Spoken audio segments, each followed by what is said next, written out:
Entonces, el día de hoy vamos a continuar con nuestros temas, teniendo en cuenta que pues vimos figuras propias del contrato de trabajo, como representantes del empleador, simple intermediario y contratista independiente. Nos quedó pendiente, entonces, el tema de coexistencia de los contratos y concurrencia de contratos. ¿Listo? Entonces, para abarcar este tema de la concurrencia y de la coexistencia, ¿sí? ¿Todos pueden ver la pantalla? Sí, señora. Ok. Para tratar estos temas, entonces, remitámonos, por favor, al Código Sustantivo del Trabajo, artículo 25.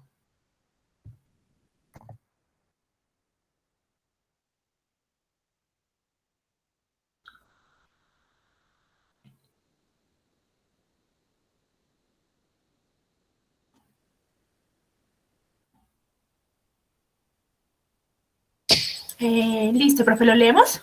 Sí, por favor. Listo, sí, señora. Artículo 25. Concurrencia de contratos.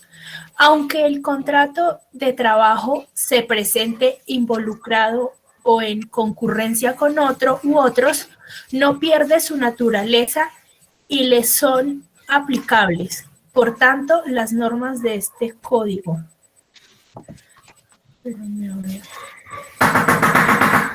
Listo, profe, así sale.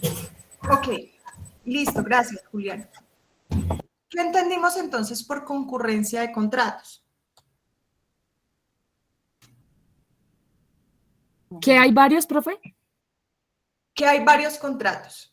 ¿Y qué pasa con esos varios contratos?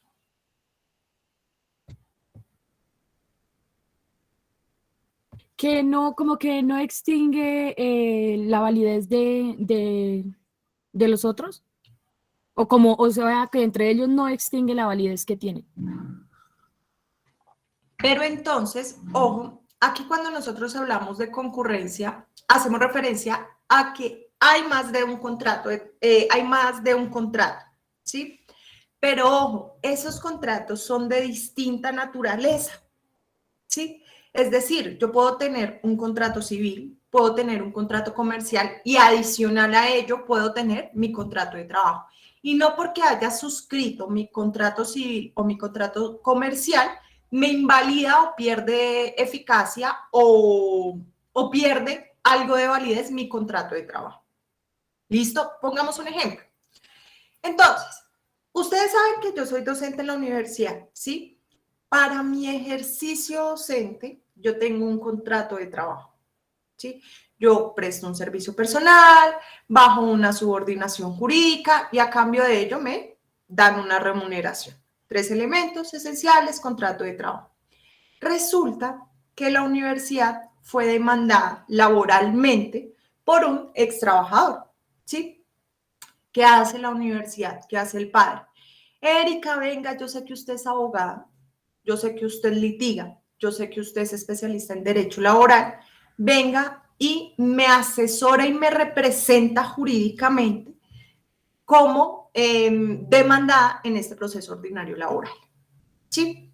Producto de esa manifestación que me hace el padre, yo elaboro el contrato de prestación de servicios porque voy a representar en juicio a la universidad, ¿sí? Como abogada en ejercicio. Ese contrato que yo elaboro posteriormente con ellos para la representación judicial de ese proceso judicial, entonces yo le hago firmar al representante legal de la universidad, le hago firmar un contrato de prestación de servicios. Pregunta, porque firmamos este contrato de prestación de servicios, ¿pasa algo con el contrato de trabajo que teníamos previamente? No, queda igual. No, señora. No, señora. Ni se resta eficacia ni se resta validez, a pesar de que somos igual, partes iguales, ¿sí? Porque sigue siendo la universidad y sigo siendo yo como persona natural, con contratos distintos, no por ello invalida la relación laboral. Estamos frente a una concurrencia de contratos, artículo 25, ¿listo? Se permite es válido el acuerdo, es válido el pacto de ambos contratos, pero no por ello va a perder la naturaleza o va a perder eficacia o va a perder algún tipo de validez el contrato de trabajo. Se sigue respetando. ¿Listo? ¿Claros frente a la concurrencia? Sí, señora, Ahora, profe. ¿qué nos dice frente a la coexistencia? Artículo 26. Por favor, regálenme la lectura del artículo 26.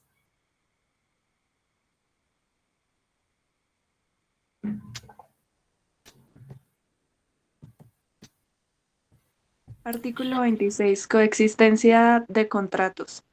Un mismo trabajador puede celebrar contratos de trabajo con dos o más empleadores, salvo que se haya pactado la exclusividad de servicios en favor de uno solo. Entonces, ¿qué me dice el artículo 26? Yo puedo tener varios contratos de trabajo, ¿sí? Ejemplo, tengo contrato con la Universidad Juan de Castellanos y adicional a ello también presto los servicios para la Universidad Santo Tomás como docente. También me suscriben contrato de trabajo. Aparte en la UPTC me salió una cátedra, también tengo un contrato de trabajo.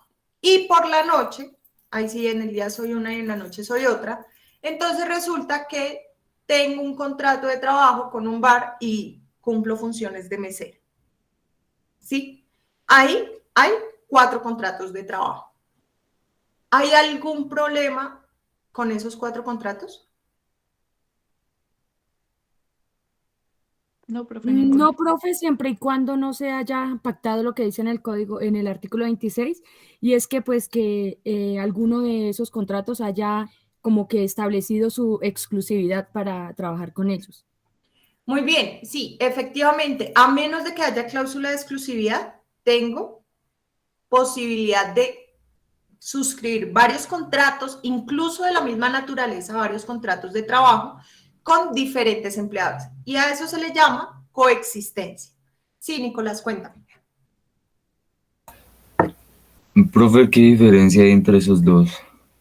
¿Entre cuáles dos? Concurrencia y coexistencia.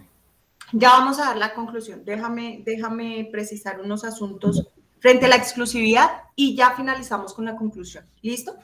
Entonces, ¿qué decimos nosotros frente a la exclusividad? Ojo, un empleador puede decirle a su trabajador, señor trabajador, yo lo requiero aquí en tiempo completo, un ejemplo, ¿sí? Y aparte, le hace cláusula de exclusividad. Ojo con la cláusula de exclusividad. ¿Por qué? Porque yo no puedo limitar al trabajador para hacer cualquier cosa, ¿sí? Ejemplo, ¿se acuerdan de mis múltiples contratos de trabajo? Es que yo de verdad le debo a todo el mundo, ahí sí parezco hasta Patricia Fernández debiéndole a todo el mundo, y pues necesito tener varios contratos de trabajo, ¿sí? Entonces, ya, contrato de trabajo Juan de Castellanos, Santo Tomás, UPTC y aparte en el bar. Pero, ¿qué pasa con mi contrato de trabajo inicial, con el de la Juan de Castellanos? Tiene cláusula de exclusividad. La Universidad Juan de Castellanos me dice, Erika, usted solo va a prestar los servicios docentes en materias de derecho para la Universidad Juan de Castellanos. ¿Sí? ¿Qué pasa con el resto de contratos?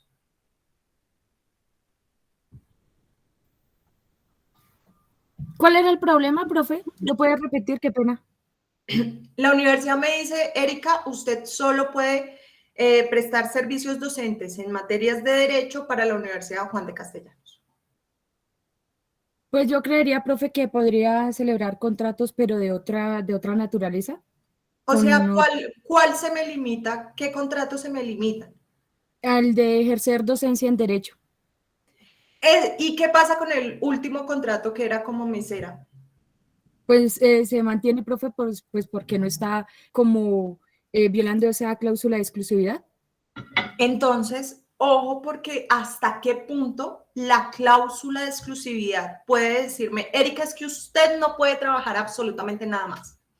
¿Mm? Entonces, ojo con esas cláusulas de exclusividad, porque incluso pueden inmiscuirse en la persona trabajadora o en la, incluso en la misma dignidad, ¿sí? No, es que definitivamente a mí el contrato, lo que me pagan aquí no me sirve para cubrir todas las deudas, ¿sí? Le debo a todo el mundo, tarjetas de crédito, bueno, en fin, ¿sí? Y entonces, ¿cómo hago yo si efectivamente tengo cláusula de exclusividad?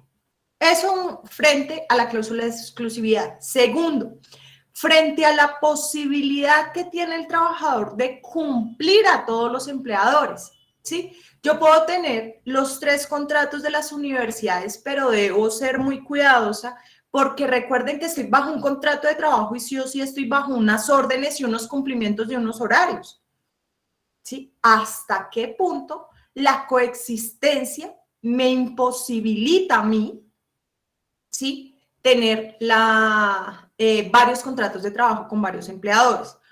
Ojo, desde que yo le pueda cumplir a todos, es bajo.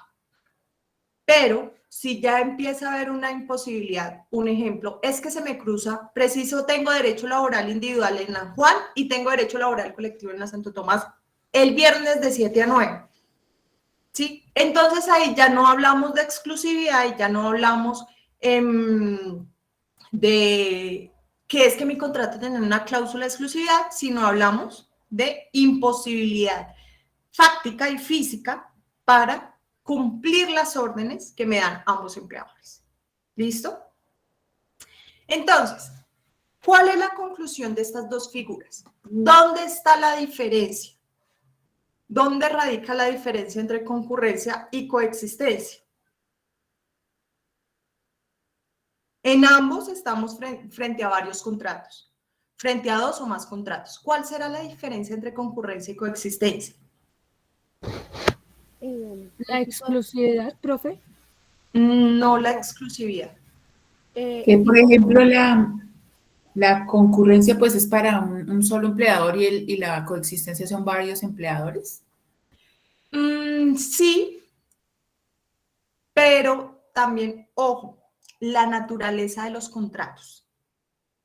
¿Sí? Pueden existir 2 o más contratos, sí, pero en la concurrencia me está diciendo que esos contratos, la naturaleza son diferentes.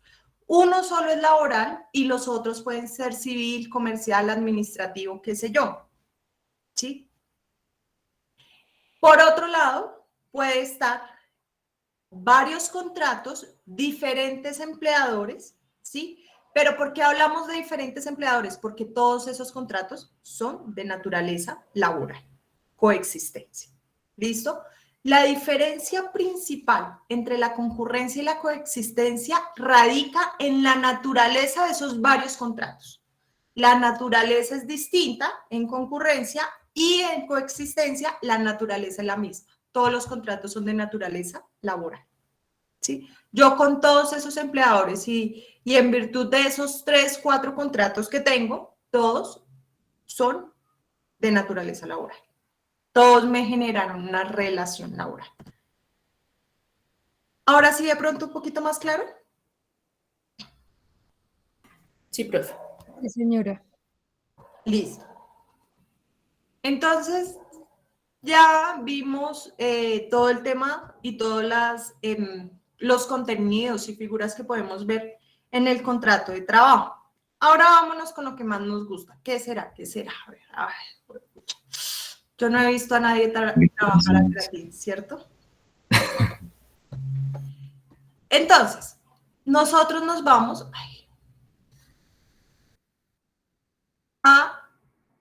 vamos a avanzar en tema y vamos a ver los aspectos propios del contrato. Para eso, vamos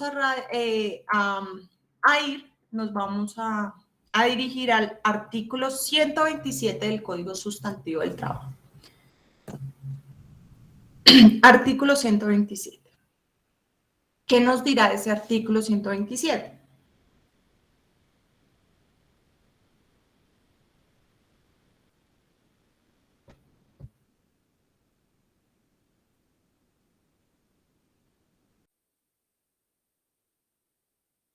Elementos integrantes. Constituye salario no solo la remuneración ordinaria, fija o variable, sino todo lo que recibe el trabajador en dinero o en especie como contraprestación directa del servicio, sea cualquiera la forma o denominación que se adopte, como primas, sobresueldos, bonificaciones habituales, valor del trabajo suplementario o de las horas extras, valor del trabajo en días de descanso obligatorio, porcentaje sobre ventas y comisiones. En conclusión, ¿qué es salario?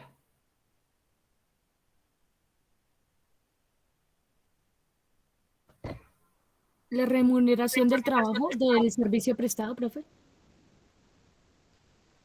Es toda contraprestación que se dé a cambio de un servicio personal.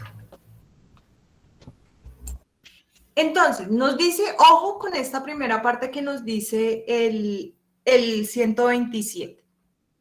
Nos va a constituir salario, no solo lo que denominamos como salario, no solo lo que nosotros pactamos como salario, ¿sí? No es solo eso, sino todo lo que reciba el trabajador como contraprestación al servicio.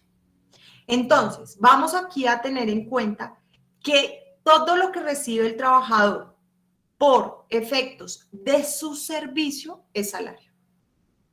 Profe, pero es que lo recibe en alimentación, lo recibe en bonos, lo recibe en comisiones, lo recibe, ¿qué nos dice el 127? No nos importa cómo lo llama.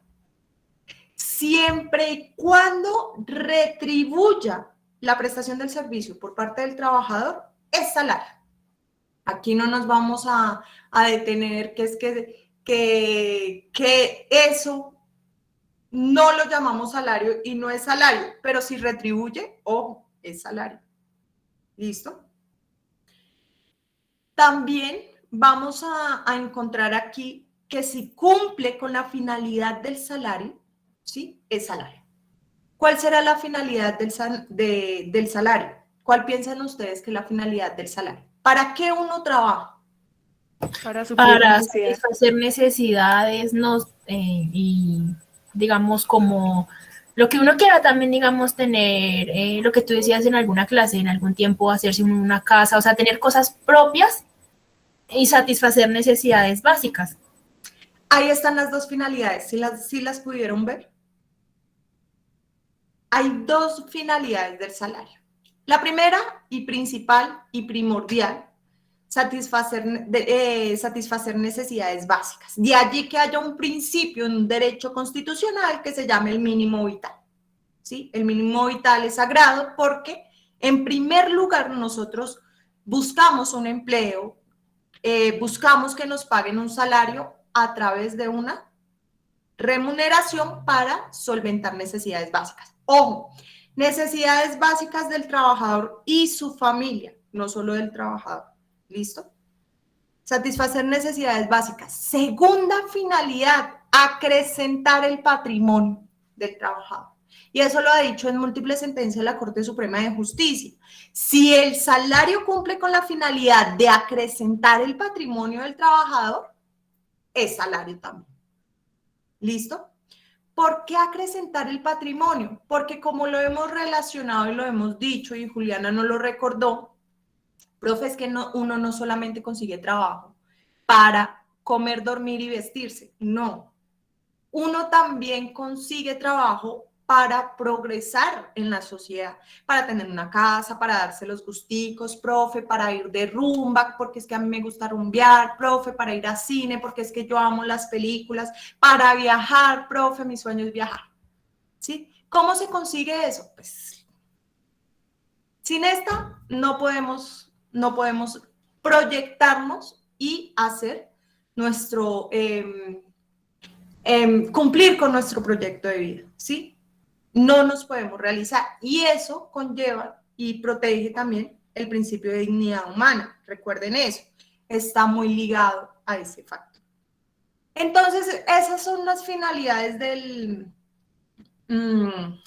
salario y lo vamos a tener en cuenta y lo vamos a ver con los elementos que nos constituyen salario y con los que no nos constituyen salario. ¿Listo? Entonces, ténganlas bien presentes, las dos finalidades del salario y, el concepto, que es la retribución directa de la prestación del servicio. Tengan en cuenta esos tres. Vamos a ver uno a uno los factores que constituyen salario para pasar a los que no constituyen salario. ¿Listo? En primer medida, nos dicen primas sobre sueldos y bonificaciones habituales. Cuando el legislador habla de primas sobre sueldos, bonificaciones, él hace referencia a, independientemente de la denominación que le demos, siempre y cuando sea habitual, ¿sí? Siempre y cuando sea habitual, constituye salario. ¿Y por qué está condicionado a esa habitualidad? ¿Por qué creen ustedes?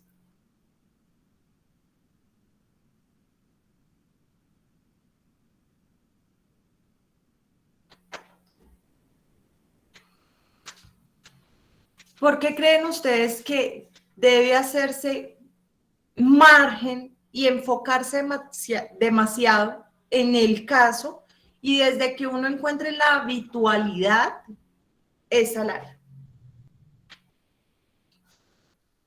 Y, profe, pues yo creo que sería porque si no fuera habitual, serían como para incentivar el desempeño de un empleador. Yo lo tomo al revés. Sí, lo tomaría más al revés y eso lo dice también la sentencia.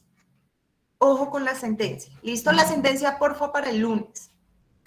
Entonces, ¿qué nos dice frente a la habitualidad? Nos dice así lo siguiente. O más bien imaginémonos este caso. Imagínense que Nicolás es mi trabajador y Nicolás gana un salario mínimo, ¿sí? ¿Cuál va a ser tu calidad de vida, tu condición de vida? ¿Cómo la vas a adecuar conforme tu salario? Tú eres el único que lleva ingresos a tu hogar. ¿Cómo será tu condición de vida? Pues yo pienso que muy limitada, ¿no? Miren cómo lo dice él, profe, limitado. ¿Sí? ¿Por qué? Porque yo tengo que ajustar mi calidad de vida a ese salario mínimo. Profe, es que no me llega más plata porque es que yo trabajo 9 horas los 5 días a la semana. ¿Sí? Eso lo vamos a ver más adelante. Profe, y no me queda tiempo. Yo llego los sábados, todos los días cansado. ¿Qué me voy a poner a trabajar por las noches? Escasamente y algo me queda de tiempo para compartir con mis hijos. Y los fines de semana, no, esos chinos lo levantan a uno temprano y mejor dicho, quedo más cansado que entre semana, ¿cierto? Entonces, ¿qué pasa? Resulta que él va a estar limitado al salario mínimo. Pero en el contrato, entonces ya vámonos a otro escenario. Yo contrato a Nicolás y le digo, usted va a devengar un salario mínimo con comisiones, ¿sí? Como agente de ventas. Y dependiendo de la comisión, normalmente el salario de Nicolás va a estar sobre los 2 millones. Oscila entre 2,5 millones y 2 millones de pesos. ¿Cómo va a ser tu calidad de vida con ese salario? Sin hijos, sin obligaciones, vives solo. Yo creo que buena. ¿Sí ven la diferencia? O sea, al principio me dijo, no, profe, limitada. Eso del salario mínimo eso no alcanza para nada. Ya con 2 millones, pucha, ya uno empieza como los ojitos a brillarle, ¿no? Y si yo le digo, bueno, con las comisiones tú vas a generar salario 2 millones, 2,5 millones de forma quincenal. Re buena, profe. Uy, profe, no se ponga más porque si no, mejor dicho, se me hace agua la boca, inclusive, ¿cierto? Entonces, ¿qué es lo que pasa? la habitualidad va a conllevar a que el trabajador pueda incluso mejorar su condición de vida, ¿sí? Mejorar en el tema que, profe, cuando yo ganaba el salario mínimo realmente era muy limitada porque casi que la mitad del salario se me iba en arriendo. Y como tenía que mercar, como tenía que pagar servicios, como tenía, ahí sí todas esas arandelas del mes, profe, es que me quedaba, pero cero, es que ni siquiera para invitar a la nube, ¿cierto? Pero ya, claro, con las comisiones, pues yo, ¿qué va a procurar las comisiones? ¿Qué buscan esas comisiones? Digamos, en un agente de ventas.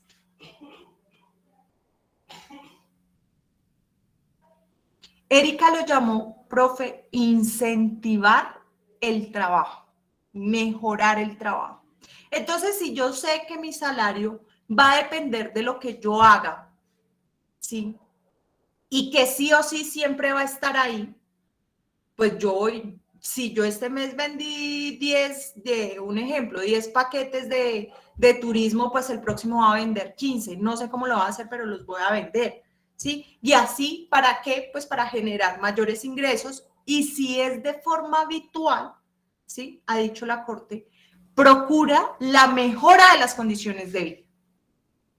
Entonces, esa habitualidad cumple con la finalidad del salario, retribuye la prestación del servicio, por lo tanto, es salario.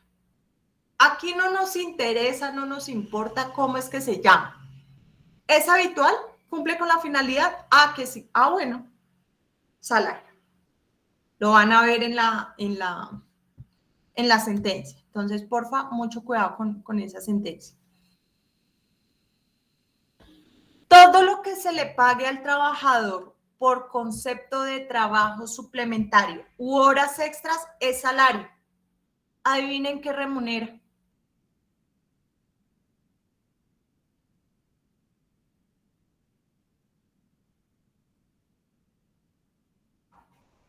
¿Qué estará remunerando ese pago que se le da por trabajo suplementario?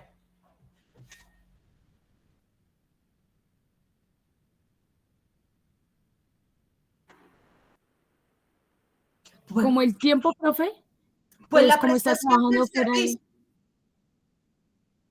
La ¿Cómo está prestación del servicio. No nos importa que es que ya superó la jornada, ya superó las 6 de la tarde, hasta las 6 de la tarde trabajó 2 horas más.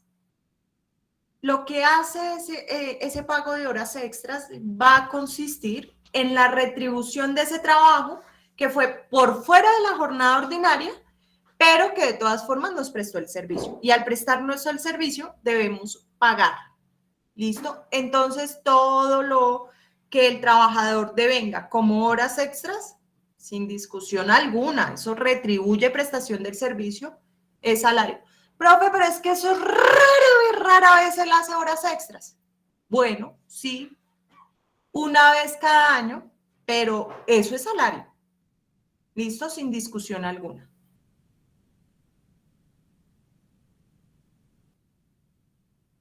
Valor del trabajo en días de ¿Te descanso. puedes devolver un segundito, por favor, a la diapositiva anterior? Ya, profe, gracias. Profe, una pregunta. Sí. Te iba a preguntar, eso que nos dictaste de lo de las horas extra es muy diferente a lo de los dominicales y esos festivos, ¿sí? Sí. Esto hace referencia a eso. El trabajo en descanso, ¿sí? ¿Qué nos dice la ley? Eso se los voy a decir muy ampliamente porque lo vamos a ver con más calma más adelante. ¿Qué nos dice la norma frente a los días de descanso? Señor trabajador, descanse, quédese en su casa, véase la serie que más le gusta, no sé, haga lo que quiera, no me interesa saber qué es lo que hace, pero descanse, ¿sí? Y por ese descanso, su empleador le va a pagar, ¿sí? ¿Qué pasa con ese día de descanso? El deber ser y la norma nos dice, descanse. Pero si lo trabaja, va a retribuirse esa prestación del servicio. ¿Por qué? Porque es que usted lo tiene que descansar, amigo, ¿sí? No lo va a trabajar. O sea, por regla general, usted no trabaja en el día de descanso. Si lo llegase a trabajar de forma excepcional, ¿sí? Entonces, su empleador le tiene que pagar y ese pago constituye salario. Ese pago es salario. Entonces, todo lo que recibe el trabajador por concepto de trabajo en días de descanso es salario. También no hay discusión, cumple con el objetivo del salario, cumple con la finalidad y en fin.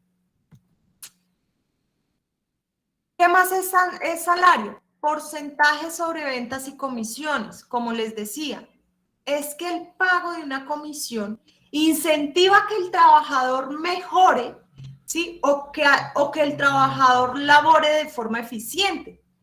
No, si es que yo, la función es de ventas, pues por favor, venda, ¿sí? Y por vender más yo lo incentivo. Entonces, ¿qué está pagando el porcentaje de venta o comisión? La prestación del servicio, ¿cierto? Entre mejor usted me presta el servicio, mejor gana. Eso es salario. De eso nos habla específicamente la sentencia. Entonces, eso yo quiero que lo complementemos con la lectura de la sentencia que vamos a analizar el día lunes. ¿Listo? Otros factores que constituyen salario, viáticos permanentes. Está consagrado en el artículo 130, ¿sí?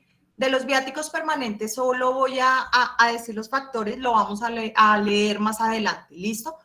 Frente a los viáticos permanentes, solo hace factor salario, ¿sí? Solo hace factor salario. Aquellos que sean permanentes, profe dice permanentes, sí, pero no sobra repetirlo, que sean permanentes y que vaya con la destinación para alimentación y hospedaje del trabajador. ¿Listo? Si tiene esas dos características, una permanente sin discusión alguna, porque los viáticos ocasionales o accidentales no constituyen salario, y dos, si cumple con la finalidad de alimentación y hospedaje para el trabajador. ¿Listo? ¿Listo? Finalmente, el auxilio de transporte. El auxilio de transporte no es salario por sí solo. El auxilio de transporte, y eso también lo vamos a ver más adelante, el auxilio de transporte constituye factor salarial por decisión del legislador. La ley 1559 y la ley primera del 63, la ley 15 del 59 y la ley primera del 63 establecen que lo que recibe el trabajador por concepto de auxilio de transporte, ojo, una cosa es auxilio de transporte y otra cosa es bonificación de transporte, otra cosa es ayuda para transporte, auxilio de transporte, que es aquel pago que está regulado en la ley cuando se fija aumento del salario mínimo, se fija también aumento para el auxilio de transporte y solo tienen derecho a auxilio de transporte aquellos trabajadores que devenguen menos de 2 salarios mínimos mensuales legales vigentes. Y ese concepto, auxilio de transporte, constituye salario. ¿Listo? Profe, pero eso es factor salarial. No, auxilio de transporte no es factor salarial. Lo que pasa es que el legislador le dio tal factor. ¿Sí? Ya vamos a ver, porque es que no, o sea, yo necesito es que ustedes les quede claro la y a esa regla general, el auxilio de transporte es una excepción. Profe, yo he escuchado el auxilio de conectividad. Sí, el auxilio de conectividad surge a partir de la pandemia COVID-19 del año pasado. El gobierno emite un decreto en el cual aquellos trabajadores que tenían derecho al auxilio de transporte y como ya no se pasan de sus lugares de residencia a sus lugares de prestación del servicio, entonces el empleador les empezó a descontar el auxilio de transporte. ¿Qué pasaba? Pues que ese auxilio de transporte era habitual, que yo dejé de ganar 900.000 pesos y pasé todos los meses a ganar 1.000.000, como 1.010.000 pesos, más o menos 1.030.000 pesos. Y producto de que como no me desplazaba mi empleador, me lo empezó a descontar. ¿Qué dijo el gobierno? No, señores empleadores, ustedes no descuenten. Si el trabajador ya no se desplaza y producto de ello pues no hay necesidad de transporte, pero sí tiene que prestar el servicio por medios virtuales, reconozca auxilio de conectividad. Otra condición del auxilio era que si ya se le reconocía auxilio de transporte, no se le podía reconocer auxilio de conectividad. O sea que sí o sí se le siguió garantizando a aquellos trabajadores que devengan menos de 2 salarios mínimos mensuales legales vigentes el concepto, o más bien la suma de dinero correspondiente al auxilio de transporte. Fue eso. Y recuerden, constituye salarios, se tiene en cuenta, ojo porque aquí ya empezamos a hablar de liquidaciones, se tiene en cuenta para efectos de prestaciones sociales, auxilio de transporte, no porque constituyan salarios, sino en virtud de la ley. ¿Listo? Por voluntad legislativa. Entonces, ¿cuáles serán los elementos que no constituyen salario? Artículo 128.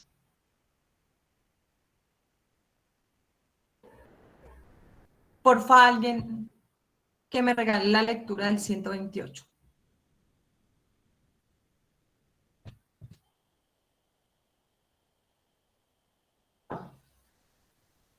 Listo, profe. Entonces, artículo 128. Pagos que no constituyen en salarios. No constituyen salario las sumas que ocasionalmente y por mera libertad recibe el trabajador del empleador, como primas, bonificaciones o gratificaciones ocasionales, participación de utilidades excedentes de las empresas de economía solidaria y lo que recibe en dinero o en especie, no para su beneficio, ni para enriquecer su patrimonio, sino para desempeñar a cabalidad sus funciones como gastos de representación, medios de transportes, elementos de trabajo y otros semejantes.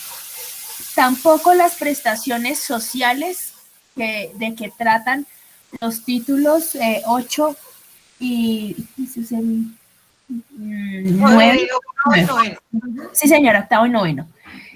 Ni los beneficios o auxilios habituales y ocasionales acordados convencional o contractualmente u otorgados en forma extralegal por el empleador, cuando las partes hayan dispuesto expresamente que no constituyen salario en dinero o en especie, tales como la alimentación, habitación o vestuario, las primas extralegales de vacaciones, de servicios o de Navidad. Entonces, ¿qué nos dicen frente a los factores que no constituyen salario? Van a ser esas sumas de dinero que el empleador reconoce al trabajador para otro fin o propósito diferente al acrecentar el patrimonio del trabajador y para solventar necesidades básicas. Tiene otras finalidades. Entonces, veámosla una a una. Sumas por mera liberalidad, pero que sean ocasionales. ¿Sí? Nicolás, ¿estás ahí?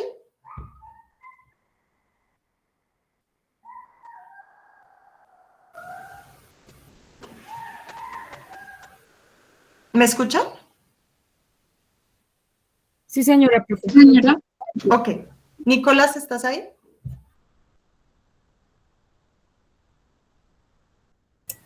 Sí, señora. Bueno, qué pena ahí sí molestarte otra vez con lo mismo. ¿Te acuerdas de cuando ganabas un salario mínimo? ¿Cómo dijiste que era tu condición de vida? Limitada. Limitada, listo.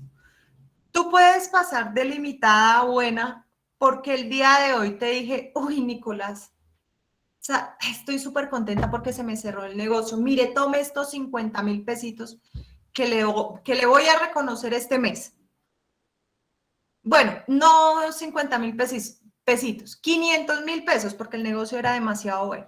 ¿Será que esa suma que yo te di para este mes, producto del cierre de ese negocio, mejora tu condición de vida? Sí, De aquí en adelante. no, solo por el mes.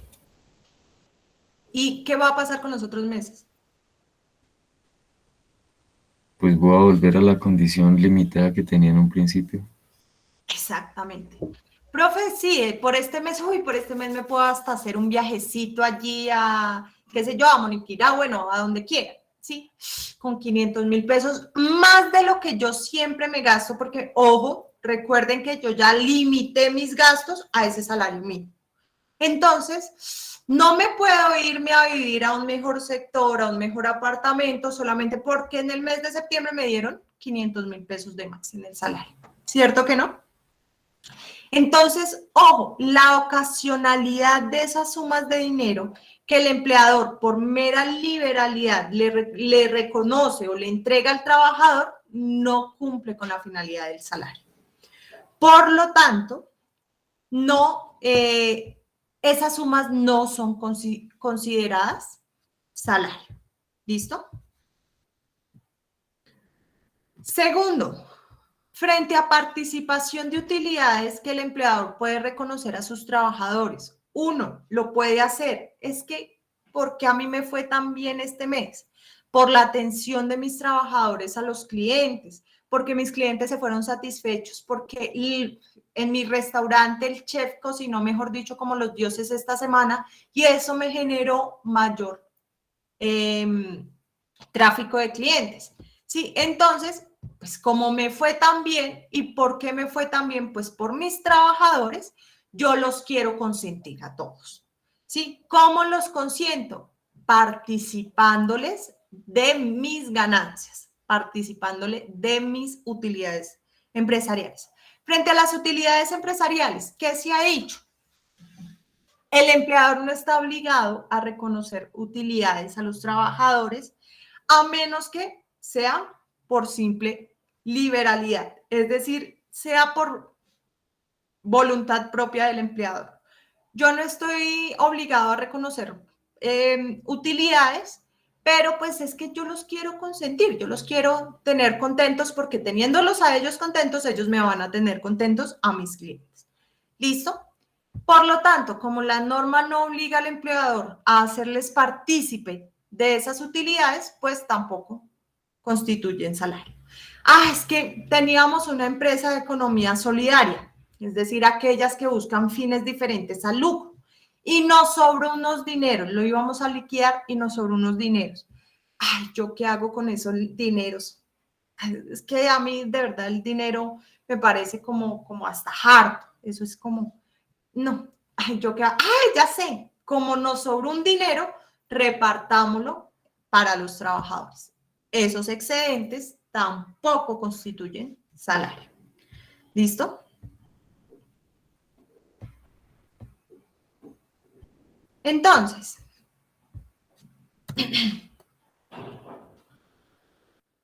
todas las sumas que el empleador le entregue a sus trabajadores para cumplir las funciones, ¿sí? Tampoco constituyen salario. ¿Cuál será la finalidad del dinero que se le entrega a los trabajadores para desempeñar funciones? ¿Cuál será la finalidad? Profe, pues la función propia, ¿sí? Que si el trabajador debe viajar, pues el dinero le va a servir es para esos viajes. Que si el trabajador debe firmar un negocio, pues el dinero que usted le dio le va a servir para firmar ese negocio. Tales como gastos de representación, medios de transporte o elementos de trabajo. Entonces, gastos de representación. ¿Alguien sabe en qué consisten los gastos de representación o se imagina hacia qué hace referencia los gastos de representación? Profe, pues lo que tú decías, o sea, como los gastos que asume, digamos, que le puede dar una empresa a un trabajador para cumplir con su servicio. O sea, digamos que si tiene que ir a representar a la empresa, yo que sé, a Duitama, que le cubra como esos viáticos, como esos gastos. Exactamente, porque lo que va a hacer en Duitama no es ir a paseo, ir a broncearse, no. Va a ir a Duitama es a representar a la empresa, de alguna u otra forma, a representarla en un negocio, a representarla en un evento comercial, a representarla, ¿sí? Y todo lo que se gastó en ese viaje no fue para él mismo, sino en favor de la empresa respecto a su representación. Muy bien, Julián. Por otro lado, los medios de transporte. ¿Para qué son utilizados los medios de transporte? Profe, es que el trabajador, qué sé yo, es domiciliario, ¿sí? ¿Y cuál es el medio de transporte? Ah, la moto. Y entonces el dinero, no es que el dinero que yo le di fue para que le echara gasolina a la moto. A menos que se trate de auxilio de transporte, como ya lo vimos anteriormente, ¿sí? Todos los dineros que son entregados para cumplir la finalidad de transportarse durante la ejecución del contrato de trabajo, durante el cumplimiento de sus funciones, no es salario. Porque se utiliza es para cumplir a cabalidad las funciones, no para solventar sus necesidades, no para acrecentar su patrimonio. ¿Listo? Es por eso que los medios de transporte en ningún momento van a ser factor salarial. Profes que son habituales, no importa, la finalidad es distinta. A menos que se trate del auxilio de transporte reconocido por ley a trabajadores que vengan menos de 2 salarios mínimos, aparte de su salario se le va a reconocer la suma correspondiente al auxilio de transporte. Si no está ahí, sáquenmelo de la liquidación de prestaciones sociales porque no es factor salarial. ¿Listo? Y elementos de trabajo. Juliana, tome estos 150,000 pesos para que se compre unas botas y pueda ingresar a la mina, un ejemplo. ¿Esos 150,000 pesos son salario? ¿Cumple con la finalidad del salario? Si utilizaron... Pues yo creo que sí, profe, o sea, pues, porque va a servir. No, pero... No, profe, porque sería como igual No, de claro, lo que se está hablando de los medios de transporte, entonces sería como Sí. lo mismo, elementos de trabajo, entonces no constituyen Exactamente, salario. sí, señora.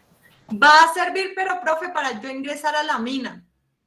Porque es que apenas salga de esa mina, yo no quiero saber ni, mejor dicho, nada de esas benditas botas que me sacan callos y, ¿sí? Entonces sirve para cumplir funciones, no para ni acrecentar ni solventar necesidades, ¿vale? Cuarto, prestaciones sociales. Eso de comunes y especiales lo vamos a ver cuando toquemos el tema de prestaciones sociales. Ay, es que este mes me llega la prima, se me incrementó el salario. No, una cosa es salario, otra cosa es prima, otra cosa es prestación social. ¿Listo? Entonces, todos los dineros que reciba el trabajador producto de alguna prestación social no constituye salario, no es salario, ¿sí? Vuelvo y reitero, después vamos a hablar en qué consiste eso de prestaciones sociales. Beneficios, auxilios habituales u ocasionales. Yo como empleador puedo pactarle a mi trabajador, ojo, que le voy a reconocer un bono en especie o en salario, ¿sí? Voy a reconocerle un bono a mi trabajador, pero pactamos de común acuerdo que ese bono no nos constituye salario. Eso es válido, siempre y cuando se respete con el salario mínimo legal mensual vigente, siempre y cuando se me respete que no se esté remunerando la labor del servicio. Porque si remunera el servicio, es salario. Entonces hay que tener mucho cuidado con esos beneficios que no nos constituye salario. Que no vaya a ser porque es que le está retribuyendo la prestación del servicio. Si retribuye prestación del servicio, olvídelo, es salario sin discusión alguna. Pero yo puedo decir, es que como el trabajador no es de Barranquilla, sino es de Bogotá, y se tuvo que traer a la familia, ¿sí? Yo puedo dejarle a él el apartamento ubicado, qué sé yo, en el centro de Barranquilla, para él y su familia. Ese beneficio en especie no constituye salario. ¿Por qué? Porque es que al trabajador le estoy pagando 5 millones de pesos en salario y aparte le estoy dando el apartamento para que viva con él y su familia. Entonces, lo que es el canon de arrendamiento, producto de la utilización de ese apartamento, no me constituye salario porque el salario está. Sí, además que no retribuye de forma directa el servicio. Ojo, si retribuye de forma directa el servicio, olvídelo, ahí hay salario. ¿Listo? Entonces, ojo con esos pactos en los cuales nosotros decimos, no es salario. Sí, no es salario.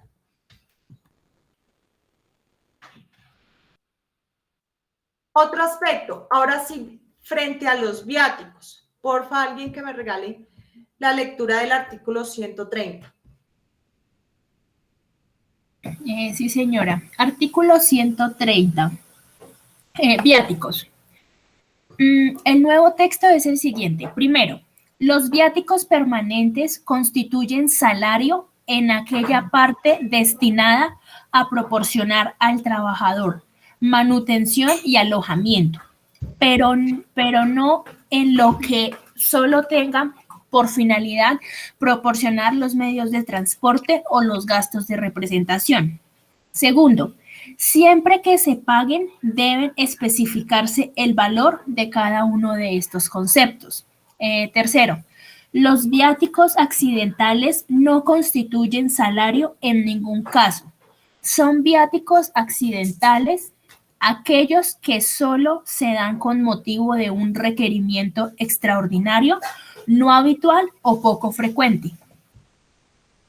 Entonces, numeral tercero del artículo 130, dense cuenta, viáticos accidentales no constituyen salario en ningún aspecto. Sí, nada, no constituyen salario. Artículo 130, numeral tercero. Frente a los viáticos permanentes, numeral primero, nos dice, bueno, si usted ya dentro de sus funciones está viaticar, o sea, viajar a diferentes lugares, lo que se gaste en alimentación y alojamiento constituye salario. ¿Por qué creen que está esa especificación? Y aparte dice, medios de transporte y gastos de representación no constituyen salario. ¿Por qué creen que se da eso?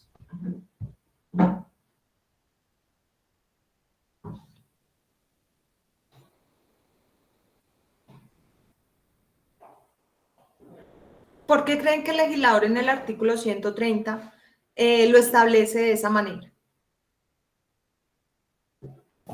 Profe, pues yo creo que es porque, pues como dice, digamos, el artículo 130 en el primero, o sea, le proporciona sí al trabajador manutención y alojamiento, pero pues eso solo como con el fin, digamos, de cuando se utilizan los medios de transporte o utilizan los gastos de representación que tiene ese trabajador en una empresa, bueno, y los accidentales porque es como algo que no es, o sea, no siempre es habitual, o sea, es como algo, por decir así, como de último momento, o sea, así como...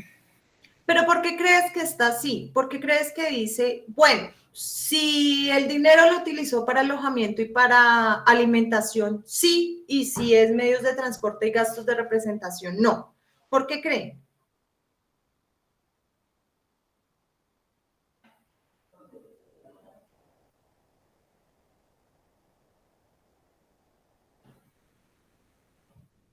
¿Por qué creen que para unas cosas sí y para otras no? Pues, profe, no sé si estoy bien, pues no, digamos porque, ¿cómo lo explico? O sea, algunas cosas son políticas de la empresa, ¿puede ser? O No precisamente. no sé cómo ahí, profe, no sé cómo. Entonces, ¿puedes reformular la pregunta, profe? Sí, ¿por qué sí constituye salario para alimentación y alojamiento y por qué no para medios de transporte y gastos de representación? Así los viáticos sean permanentes. Porque o sea, los gastos de alimentación y alojamiento pues requieren más, No sé, no, tiempo. Profe, yo No creería sé. que es porque los gastos de transporte y representación ya están como cubiertos por el salario o por el contrato que se haya estipulado, profe. Ojo, Pero, recuerden que medios de transporte y gastos de representación no son salario. ok, profe. Pero entonces sería porque lo de alimentación es algo como un imprevisto. No, Nicolás.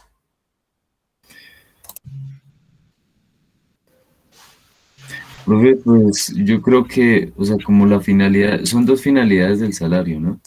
La primera finalidad es suplir el mínimo vital del trabajador y la segunda es, pues, para acrecentar el patrimonio del trabajador. Entonces creo yo que en cuanto a los alimentos, pues cumple la primera finalidad. Exactamente, o sea, la razón de ser esta es en la finalidad del salario, ¿sí? ¿Cuáles son las necesidades básicas de cualquier persona? Comer, Comer, dormir. Sí, señora, allá lo entendí. comer, dormir y vestirse. Profe, pero es que él está viajando. Ah, entonces como está viajando no come. Ajá, como él está viajando, entonces que duerme en un puente, ¿cierto? No, pues si bien es cierto, ya no comió, no durmió en la casa, ¿sí? Pues esos dineros siguen supliendo las necesidades del trabajador y asimismo cumplen con la finalidad del salario. Sí, inclusive con la finalidad, una de las finalidades más importantes del salario, que es suplir las necesidades básicas del trabajador, profe, porque es que así esté viajando le va a dar hambre, como mínimo en la mañana, al mediodía y en la noche, como mínimo, ¿cierto? Entonces, como cumple con esas finalidades, los valores, así el trabajador esté viaticando, pero los valores que sirvan para alojamiento y alimentación van a constituir salario. Cosa diferente frente al medio de transporte y frente a los gastos de representación. Profe, eso no está en la finalidad del salario, eso es para cumplir a cabalidad con las funciones del trabajador, como lo habíamos visto antes. Entonces, el artículo 130, numeral primero, reitera: señores, si el dinero es utilizado para prestar el servicio, para cumplir funciones, lo sentimos, no es salario. ¿Listo? Artículo 130 ratifica lo que hemos visto en estos 40 minutos. Finalmente, las propinas. ¿Qué nos dice el Código Sustantivo sobre las propinas? Artículo 131.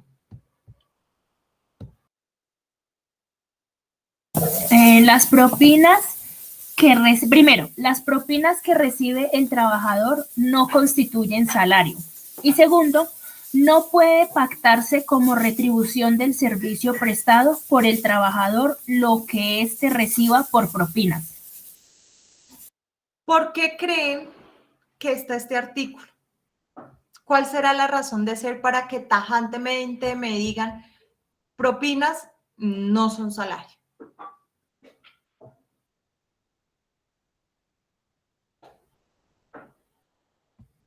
Profe, yo creería que porque no es algo que está ofreciendo el empleador. Empezando, no lo paga el empleador, ¿cierto? Y como no lo paga el empleador, pues no retribuye el servicio que le está prestando al Exacto, empleador. profe. No se pagaría así, gane muchísimo más del salario convenido. O sea, pues al no ofrecerlo o al no retribuirlo el empleador, o sea, como que no tiene nada que ver con él, por así decirlo, profe. Exactamente. Es que yo soy mesero y atendí precisamente a una familia extranjera y fui tan amable con ellos y ellos tan acostumbrados a dar propinas que me dieron, qué sé yo, $50. Hice más con la propina del extranjero que lo que hice en el día con mi salario. ¿Sí? Un ejemplo. Entonces, y además, ¿qué culpa tiene el empleador de que el cliente le haya reconocido esa propina? No es factor salarial, no es salario. ¿Listo? Modalidades en el pago de salario. Entonces, es válido, ¿sí? El salario es uno de los elementos del contrato de trabajo y como elemento del contrato de trabajo tanto el empleador como el trabajador pueden convenir en cómo se efectúa el pago del salario. Es decir, puede haber convenio entre las partes del contrato de trabajo para establecer la forma en que se va a cancelar esas sumas de dinero, ese dinero como tal del pago. Por lo tanto, vamos a encontrar modalidades de salario así: salario ordinario, salario extraordinario, salario en dinero, salario en especie, ¿sí? Podemos encontrar el pacto frente a un jornal, frente a un sueldo, o podemos incluso pactar salario mínimo y salario integral. Esas diferentes modalidades las vamos a ver todas, ¿sí? Entonces, empecemos a ver hasta cuál nos alcanza. ¿Cuál es el salario ordinario? El pacto que realiza empleador y trabajador por la prestación del servicio. Usted venga, me hace aseo de lunes a viernes en mi casa y yo le voy a pagar 900.000 pesos. Le voy a pagar 950.000 pesos. ¿Sí? ¿Qué es lo que estoy pagando? La prestación del servicio de lunes a viernes. ¿Sí? ¿Cuál prestación de servicio? Arreglar mi casa. ¿Sí? Hacer aseo, hacer comida, lavar la ropa, limpiar polvo, bueno, todas las labores domésticas. Por esa labor yo le pago 950.000 pesos. ¿En qué jornada? De lunes a viernes. Es que resulta que ella normalmente viene a trabajar de lunes a viernes, pero el sábado voy a organizar una fiesta y yo necesito el sábado tener esa casa, mejor dicho, como una uva, ¿cierto? Entonces yo le digo, y pues, ay, es que la verdad, el viernes por la noche, pues nos pasamos de tragos. No, amaneció el sábado un chiquero, pero ella no viene acá a hacer aseo. Entonces yo hablo con ella y le digo, oiga, venga el sábado, ¿sí? Organíceme la casa y me la deja, mejor dicho, mejor que lo que me la deja entre semana. Me dice, sí, claro, listo. Lo que yo le pago a ella por venir un día que no era, ¿sí? O un día, o en trabajo suplementario u horas extras, lo vamos a denominar salario extraordinario. ¿Listo? ¿Por qué? Porque si bien es cierto, está dentro de sus funciones, la labor me la realizó por fuera de la jornada de trabajo o en días de descanso. Entonces, todo lo que se remunere por horas extras, por trabajo suplementario, por trabajo en días de descanso, hace parte del salario extraordinario. ¿Listo? ¿Claro así mejor con ese ejemplo? Sí, profe. Lo que yo le pago a ella normalmente de lunes a viernes, que son los 950.000 pesos, salario ordinario. Pero es que como ella vino el sábado, un día que no le tocaba venir, ¿sí? Le voy a pagar 50.000 pesos de más. Salario extraordinario. ¿Listo? Entonces, todo lo que se retribuya por trabajo suplementario por fuera de la jornada ordinaria o trabajo en días de descanso es salario extraordinario. Salario en dinero. ¿Cuál será el salario en dinero? ¿Cuál será? A ver, ¿cuál nos imaginamos que es el salario en dinero? Profe, pues ¿Dinero? Exactamente, ¿cierto? Fácil. Salario en dinero es aquel que se paga o se retribuye en moneda legal. La norma nos dice que los salarios deben ser por excelencia en la moneda legal del país, en este caso peso colombiano, ¿sí? Pero también faculta a las partes, si lo quieren, y obviamente a través de un acuerdo de voluntades, que el salario se le cancele al trabajador en moneda extranjera. Son casos especiales, sobre todo cuando se trata de trabajadores para empresas extranjeras. Ellos pueden pactar, ¿sí? Vuelvo y reitero, acuerdo de voluntades entre las partes del contrato, que el pago no sea en moneda legal nacional, sino en moneda extranjera. Se puede, es válido. Artículo 135 lo permite. Salario en especie. ¿Cuál será el salario en especie?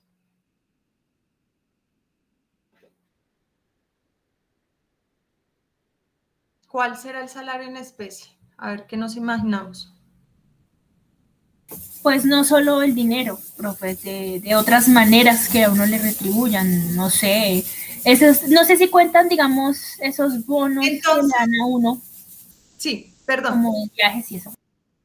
No, esos no cuentan. Entonces, ¿será que salario en especie es que yo le diga a John Jairo, oiga, John Jairo, venga, eche para la pieza y le voy a pagar su servicio? ¿Sí? Pues el artículo 129 me dice, no señora, eso no es pago en especie, eso no es salario en especie. ¿Sí? De pronto usted puede estar pagando otra cosa, pero no salario en especie. Entonces, ¿qué es salario en especie? Está establecido en el artículo 129. Código sustantivo de trabajo. ¿Qué nos dice el artículo 129?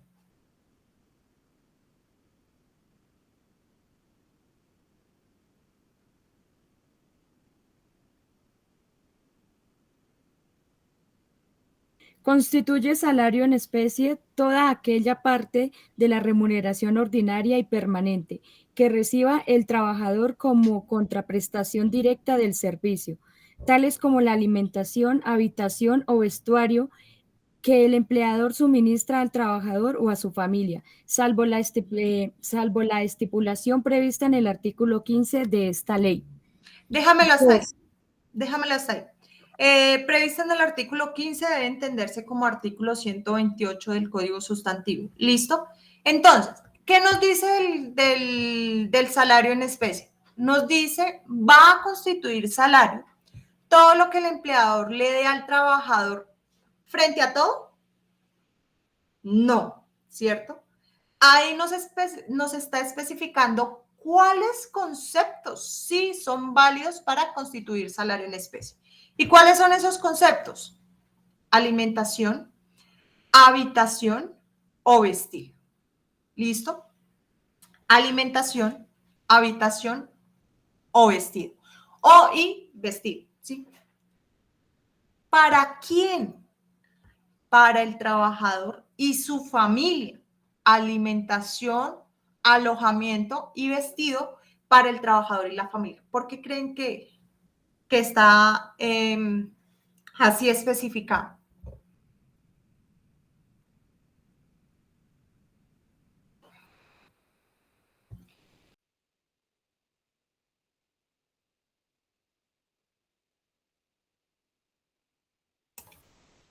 Porque cumple la primera finalidad.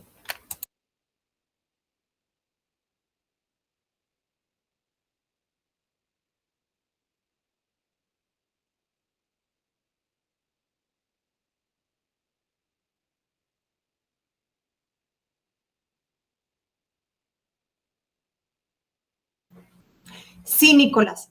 Pasa lo mismo que con los viáticos. Profe, pues es que esa es la finalidad esencial del salario, ¿cierto? Entonces, solo es válido el salario en especie para conceptos de alimentación y vestido. ¿Listo? Numeral segundo. ¿Cuáles serán los requisitos del salario en especie? Numeral segundo.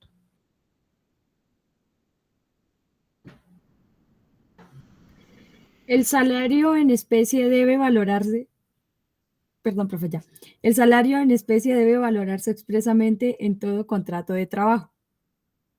A falta de estipulación o de acuerdo sobre su valor real, se estimará pericialmente, sin que pueda llegar a constituir y conformar más del 50% de la totalidad del salario. Déjamelo hasta ahí. Entonces me dice, salario en especie debe expresarse cuáles son esos valores, no solamente dejar, oiga, alimentación, vestido o alojamiento. No, no, no. Usted debe especificar de forma expresa cuál es el monto que se le va a entregar al trabajador sobre esos conceptos.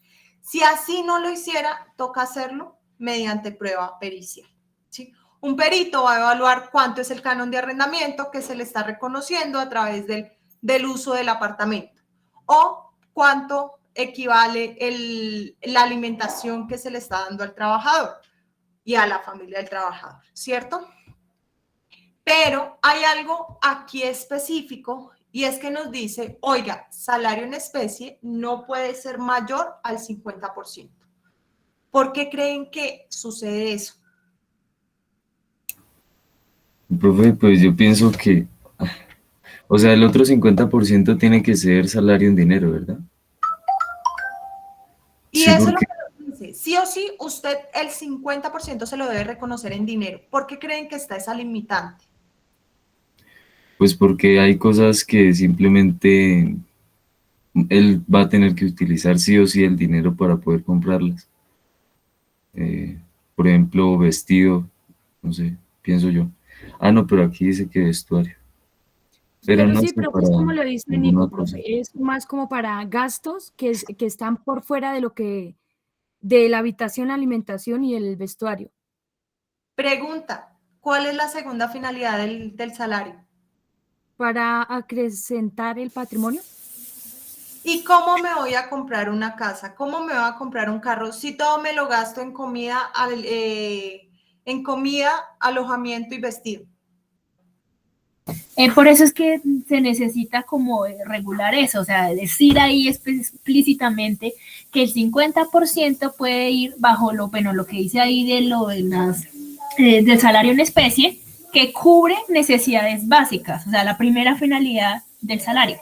Y el otro 50% para poder suprimir, bueno, complementar, bueno, para poder adquirirlo, para poder patentarlo el patrimonio. Exactamente. Entonces recuerden que estamos frente a dos finalidades y el salario en especie no lo recuerda. Ojo, señor empleador, usted no solamente puede garantizar con el salario la satisfacción de necesidades básicas, no, el trabajador también necesita el dinero, ¿sí? Porque es que el salario está no solamente para la primera finalidad, sino también para la segunda. Y nosotros debemos garantizar eso, ¿sí? Además, el trabajador ya está cansado de comer pasta y pollo o pasta y atún, aunque el atún, mejor dicho, eso ya está, uno se da un lujo comiendo una lata de atún, pero bueno, eso es otra discusión. Entonces, ¿qué es lo que pasa con el salario? Aquí en el salario en especie nos están recordando que es que son dos finalidades. Por un lado, satisfacer necesidades básicas, sí, válido, válido.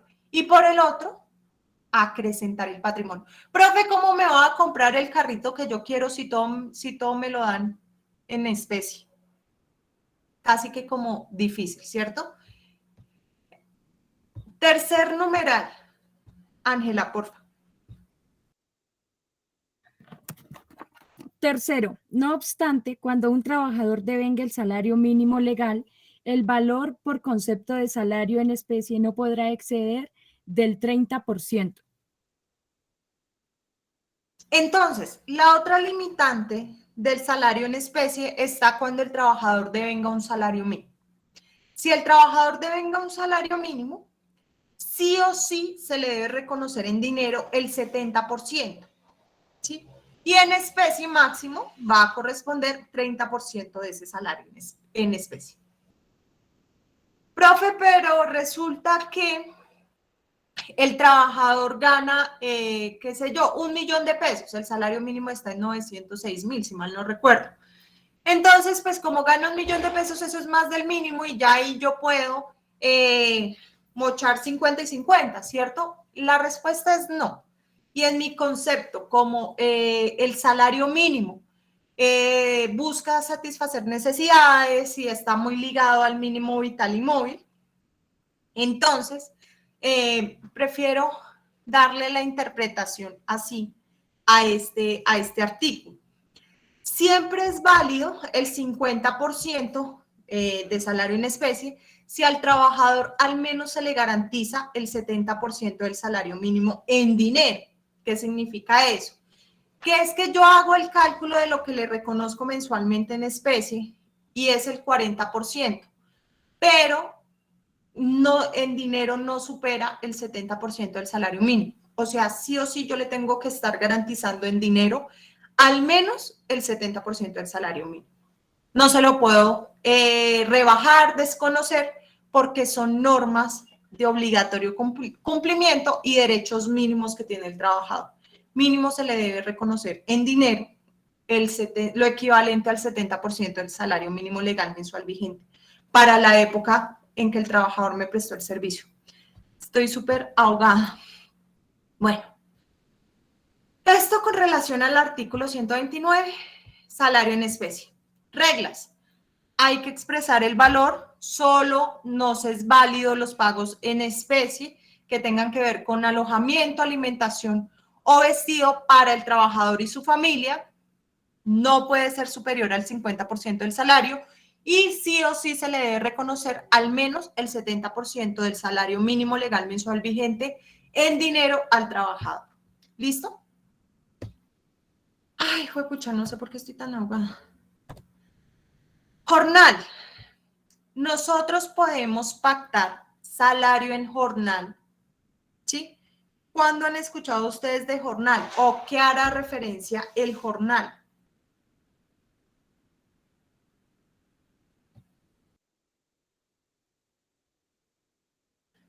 Cuando nosotros hablamos de jornal o hacemos referencia a que el pago es por jornal, ¿sí?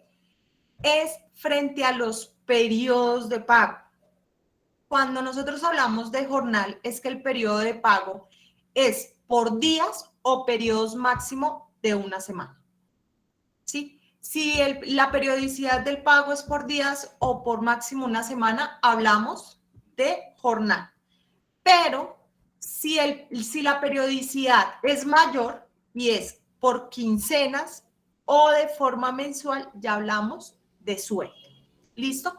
Entonces, esa es la diferencia entre jornal y sueldo. Por un lado, es aquel salario que se paga por días y por el otro lado, aquel salario que tiene una periodicidad mayor, que puede ser periodos por quincena o periodos por mes. ¿Listo? La próxima clase, entonces, arrancamos acá con salario mínimo. Vamos a finalizar estas Profe, modalidades. ¿cuál era el nombre del último? ¿El que era por quincena o mes, profe? Sueldo, aquí está, sueldo.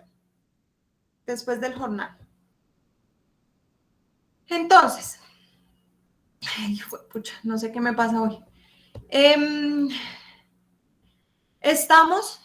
Quedamos acá en modalidades de salario sueldo. Sí, la próxima semana veremos salario mínimo, salario integral, reglas del salario integral, cuáles van a ser entonces, ay, se me fue por acá.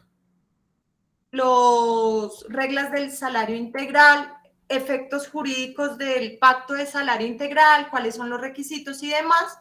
Y finalizaremos el tema de los salarios con embargos, con retención, deducción y compensación de salarios. ¿Listo? Vamos a ver en qué casos se pueden retener o deducir dineros, vamos a hablar algo de los embargos, qué pasa con la no prestación del servicio, si cancela, si se suspende el pago del salario, vamos a retomar un poquito eso de las suspensiones, pero de la suspensión del contrato de trabajo. Pero entonces finalizamos este tema de salario y analizamos entonces la próxima sentencia. Aviso parroquial, nos encontramos en la semana sexta, estamos finalizando semana sexta, ¿sí? Por lo tanto, siguiente parcial. Ya están las notas del parcial habilitadas en plataforma para que ustedes la puedan ver. No les dejo ver todavía el parcial, porque pues uno, no me pareció justo tenerlos a la zozobra frente a la nota. Y dos, no he podido solucionar el tema con la compañera. Sin embargo,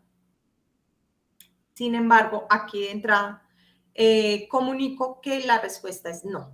No se le va a dar aval a presentar el parcial, teniendo en cuenta que la excusa no está avalada por la dirección del programa. Ya pasaron más de 3 días hábiles para justificar inasistencia.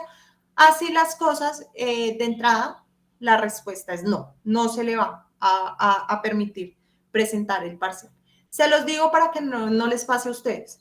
Recuerden que estamos frente a un reglamento estudiantil, que debemos cumplir el reglamento estudiantil. las normas y las obligaciones que tenemos como estudiantes de la universidad. Entonces,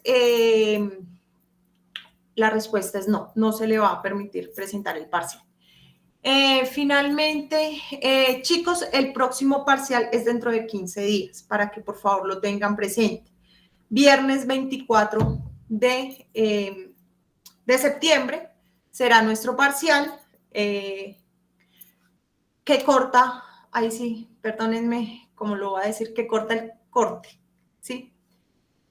Última sentencia, lunes, de salario, lunes 13 de septiembre la analizaremos, la socializaremos y tendrían toda esa semana hasta máximo lunes 20 de septiembre para subir los trabajos escritos de Getty.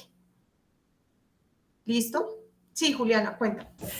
Profe, yo te iba a preguntar, para los 3 de la sentencia que toca subirte, ¿eso también toca subírtelo en formato PDF, sí, a la plataforma? Todo en formato PDF en la plataforma. No les he habilitado todavía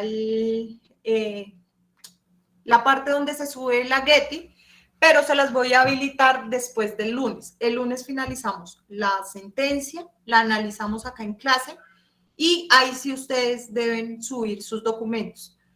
Un documento por sentencia, aproximadamente de 6-7 páginas el documento, porque solo analizamos 3 sentencias. Cada sentencia más o menos debe estar analizada máximo en 2 páginas, ¿sí? Un solo documento por todas las sentencias, ¿sí? Formato PDF. Si no está en formato PDF, ya saben, menos una unidad completica. Ahí sí, si sacaron 5, pues tienen 4, si sacaron 4, pues tienen 3, si sacan 3, pues ya estamos penando.